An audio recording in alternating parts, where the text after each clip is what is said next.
What happens when a CEO chooses family connections over talent? In today's powerful story, a hardworking single dad who built the company's most successful division is told to report to the CEO's inexperienced nephew. Instead of accepting the unfair decision, he makes a bold move that shocks everyone. He quits. What happens next sends the company into chaos and teaches a lesson about leadership, respect, and the true value of experience. Stay with us until the end to see how one decision changed everything. Don't forget to like, share, and subscribe for more inspiring stories. And now let's get started. Mark Sullivan arrived at the Chicago headquarters before sunrise, as he did every workday as a single father. Raising his 10-year-old daughter Emma, he balanced school drop-offs, homework, and late-night business calls, without ever letting his responsibilities affect his performance. Over the last 8 years, he had transformed the company's logistics division into its most profitable operation. Employees respected him because he listened, solved problems, and never asked anyone to do work he would not do himself. His team consistently exceeded targets, and clients often requested to work directly with his division because of its reliability and efficiency. That morning, an email summoned all department leaders to the executive conference room. The atmosphere felt unusual. Senior managers whispered among themselves while waiting for CEO Victoria Reynolds to arrive. When she entered, she was accompanied by her nephew, Ethan Reynolds, a young man who looked confident but unfamiliar with the company's operations. Victoria smiled proudly and announced that Ethan had been appointed operations director and would oversee several departments, including Mark's division.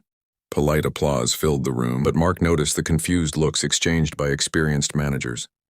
Ethan had never worked in logistics and had only recently joined the company. During the presentation, he struggled to explain basic operational procedures and gave vague answers when asked about future plans.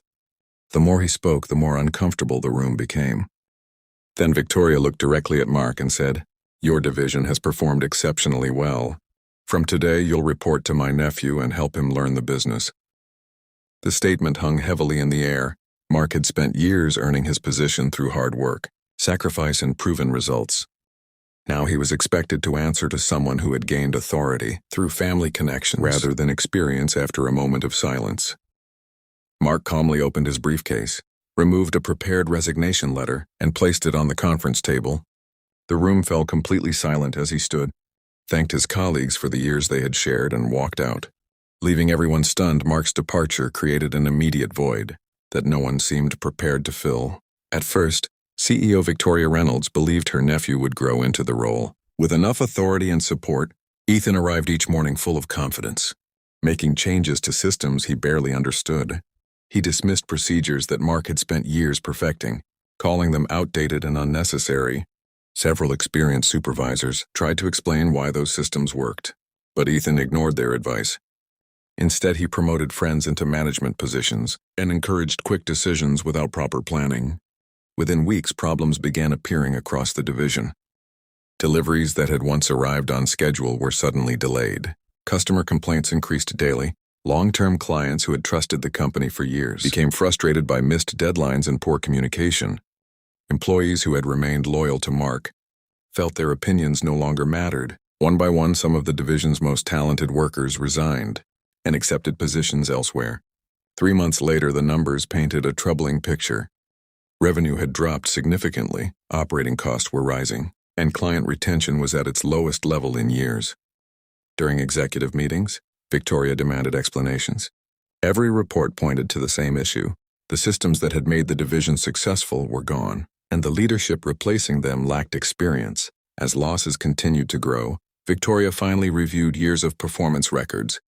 For the first time, she realized how much of the division's success had come from Mark's leadership, discipline, and strategic planning.